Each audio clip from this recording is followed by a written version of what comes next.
आज हम प्लाज्मोलाइसिस के बारे में पढ़ने वाले हैं। So before studying plasmolysis we need to understand certain things जो कि सॉल्यूशन के बारे में है। We already know that there are 3 types of solutions. Okay, we are already aware. First is isotonic, okay, second is hypotonic and the third one is hypertonic. ठीक है, ये तीनों अलग अलग टाइप के सॉल्यूशंस हैं। सो ये जब आप सेल को ये तीनों सोल्यूशन में रखते हो then what happens, we need to understand it. So let's see first situation जो कि कौन सी है, जबकि आप आइसोटोनिक में रखते हो। ओके, सेल को आइसोटोनिक सोल्यूशन में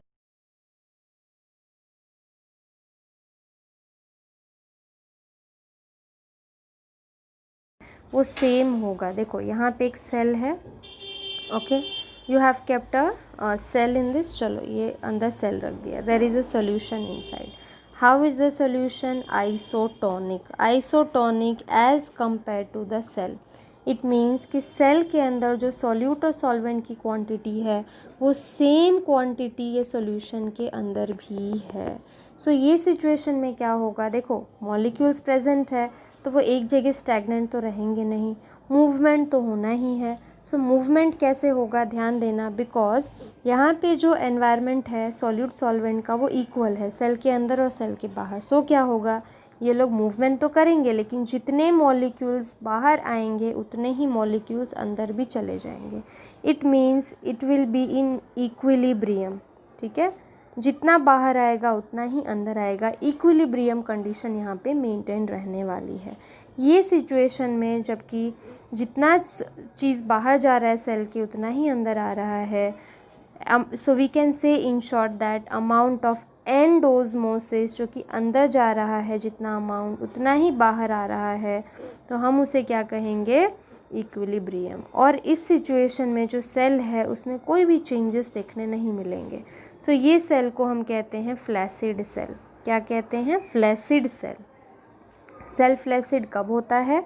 when it is kept in isotonic solution. Okay, let's come to second type of solution. It is called as hypotonic solution. ठीक है, हाइपोटोनिक सॉल्यूशन। इसमें क्या होगा, एक बीकर लिया आपने, सेम चीज़, एक सेल है and then there is solution inside. So how is the solution? Solution is high,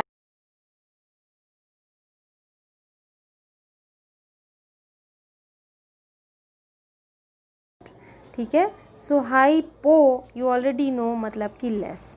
so less क्या है? सॉल्यूट यहाँ पे लेस है, ये बहुत इंपॉर्टेंट है, ध्यान देना है। लेस क्या है? सॉल्यूट। किसके कंपैरिजन में? सेल के कंपैरिजन में। सॉल्यूट कम है तो ज़्यादा क्या होगा? Obviously solvent. ठीक है, तो आपको सॉल्यूट और सॉल्वेंट को देख के डायरेक्शन ऑफ ओस्मोसिस डिसाइड करना है। We have already seen the video of osmosis that movement of water, movement of osmosis जो डायरेक्शन है वो कैसा होगा? मोर सॉल्वेंट से लेस सॉल्वेंट की तरफ। So where is the more solvent present? In the solution. ठीक है, सो सॉल्यूशन से अब वाटर कहाँ जाएगा? सेल के अंदर। ओके, सो ये जो हो रहा है इसे हम कहेंगे endosmosis. We have already seen it. It means water जो है वो कंटिन्यूसली सेल के अंदर जा रहा है। सो जब वाटर कंटिन्यूसली अंदर भरता जा रहा है सेल के, तो सेल क्या होगा? It will start swelling, increase in size. और साइज इंक्रीज होने की वजह से क्या होने लगेगा? एक ऐसा पॉइंट आएगा जबकि इसको अपने आप को प्रोटेक्ट करने के लिए, अगर देखो कंटिन्यूस पानी भरता जाएगा, जैसे बलून है उसमें आपने कंटिन्यूस हवा भरते गए then at one point what will happen? Balloon will blast. Same way अगर ये सेल के अंदर कंटिन्यूसली वाटर आता गया तो क्या होगा? Cell can blast. सो ये सेल अपने आप को प्रोटेक्ट करने के लिए क्या करेगा? अंदर की तरफ से भी कुछ प्रेशर लगाएगा। जैसे देखो बाहर से तो प्रेशर लग ही रहा है, लेकिन अभी अपने आप को बचाने के लिए ऑपोजिट डायरेक्शन में कुछ फोर्स लगाएगा, ऐसे कुछ। ठीक है, ऑपोजिट डायरेक्शन में क्यों लगाएगा? ओस्मोसिस को रोकने के लिए। क्योंकि और अगर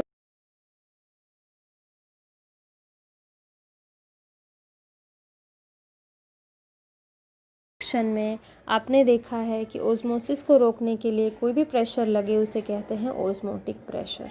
ठीक है। सो यहाँ पे जब कंटिन्यूसली वाटर अंदर जा रहा है, एंड ऑस्मोसिस हो रहा है, सो जो प्रेशर लगा रहा है सेल, उसे हम क्या कहेंगे, टर्गर प्रेशर। देखो समझते हैं टर्गर प्रेशर क्या है। ये सेल है, ठीक है, ध्यान से समझना। अब क्या हो रहा है, water is continuously coming inside. So हमने बात की कंटिन्यूस वाटर अंदर आ रहा है तो क्या हो जाएगा, सेल कम्प्लीटली टर्जिड हो जाएगा। टर्जिड होने की मतलब पूरा स्वेल हो जाएगा। अब स्वेल होने के बाद सेल अपने आप को प्रोटेक्ट करने के लिए जो प्रेशर लगाएगा उसे हम कहेंगे टर्गर प्रेशर। क्या कहेंगे, टर्गर प्रेशर। आप बोलोगे मैम ये तो ऑस्मोटिक प्रेशर है। बिल्कुल बेटा, ऑस्मोटिक प्रेशर ही है, लेकिन हम यहाँ पे टर्गर प्रेशर क्यों बोल रहे हैं, बिकॉज ये प्रेशर जो टर्जिड सेल है वो एग्जर्ट कर रहा है, ठीक है, दैट इज़ वाई हम इसे कहेंगे टर्गर प्रेशर। टर्गर प्रेशर कहाँ पे एग्जर्ट होता है, सेल वॉल्स पे, यू कैन सी, ओके, ये डायरेक्शन में लग रहा है, this is called turgor pressure. Okay, I think this is clear. Turgor pressure कौन लगाएगा, the cell which has become turgid. Turgid क्यों हो चुका है, because of endosmosis. Yes, endosmosis कब होगा, जब आप सेल को कौन से सॉल्यूशन में रखोगे, hypotonic. Let's see the third one which is hypertonic solution, ठीक है, हाइपरटोनिक। हाइपरटोनिक का क्या मतलब होता है कि ये बीकर है, ठीक है, इसमें सॉल्यूशन है, आपने सेल रख दिया।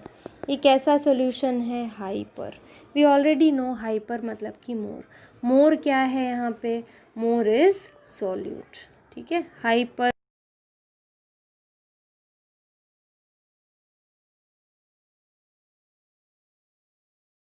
बच्चों, less is going to be solvent as compare to the cell, ठीक है। सो कहाँ पे लेस सॉल्वेंट है, सॉल्यूशन के अंदर। सेल के अंदर क्या है, ज़्यादा है, ठीक है। सो अब ओस्मोसिस का डायरेक्शन क्या होगा, जहाँ पे ज़्यादा सॉल्वेंट है वहाँ से शुरू होके कम सॉल्वेंट की तरह, सो यहाँ से यहाँ जा रहा है, ठीक है। So this is exosmosis, we have already seen. अब क्या हो रहा है, देखो कंटिन्यूसली सेल में से जो लिक्विड है वो बाहर आ रहा है, तो क्या सेल का वॉल्यूम धीरे धीरे कम होता जाएगा, है ना, धीरे धीरे कम होता जाएगा। अब ये कम होने की वजह से क्या होगा, cell is going to shrink. What is going to happen, cell is going to shrink. क्यों श्रिंक होगा, बिकॉज जो वाटर है वो जो भी सेल का वो सब कुछ बाहर निकल रहा है, ठीक है। अब धीरे धीरे क्या होने लगेगा, देखो यहाँ तक समझ गए। अब हम नेक्स्ट में ड्रॉ करते हैं सिर्फ सेल, ठीक है। ये सेल वॉल है, अंदर ये प्लाज्मा मेम्ब्रेन है। यहाँ पे क्या हो रहा है कि continuously water is being pushed out, thrown out. धीरे धीरे क्या होगा, ये जो सेल है इसका जो लिक्विड है बाहर निकल गया। सेल जो है, देखो सेल वॉल तो श्रिंक नहीं होगा, लेकिन अंदर का जो प्लाज्मा मेम्ब्रेन है वो अब क्या सिचुएशन हो जाएगी, देखो आई विल शो यू। ये जो है ना वो अब पूरा श्रिंक हो जाएगा, और कैसा हो जाएगा, देखो ऐसा ऐसा कुछ हो जाएगा। Okay, so this is going to take place. इसको क्या हम कहते हैं, प्लाज्मोलाइसिस। क्या कहते हैं, प्लाज्मोलाइसिस। क्यों लाइसिस कहते हैं, बिकॉज लाइसिस मतलब कि ब्रेक डाउन या यहाँ पे रिमूव हो जाना। प्लाज्मो मतलब कि क्या हो रहा है, अंदर जो भी प्लाज्मा है, जो भी फ्लूइड है, वो सब कुछ बाहर आ चुका है, उसकी वजह से जो सेल है वो श्रिंक हो चुका है।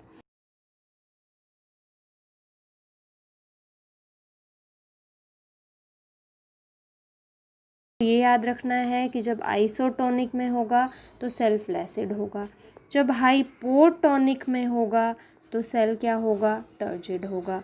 जब हाइपरटोनिक सॉल्यूशन में आप सेल को रखते हो, इन दैट सिचुएशन जो सेल है वो क्या हो जाएगा, प्लाज्मोलाइज मतलब श्रिंक हो जाएगा। और अब एक और चीज़ है, ये जो प्लाज्मोलाइज सेल की बात कर रहे हैं ये एक रिवर्सिबल प्रोसेस है।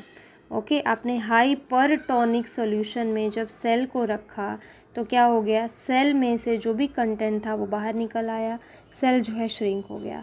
अब आपको वापस जब ये सेल को क्या करोगे, किसी हाइपोटोनिक सॉल्यूशन में रखोगे लाके, ओके, सेम सेल को, then what will happen, again you know that hypotonic में रखने से एंड ऑस्मोसिस होगा, and then again the cell will come to normal stage. Okay, so जो प्लाज्मोलाइसिस है it is a reversible process, और ये आपको लिविंग ऑर्गेनिजम्स में देखने को मिलेगी। Okay, I hope the types of solution is clear. Okay, चलो ठीक है। So in next lecture we will be seeing DPD, okay, diffusion and then DPD क्या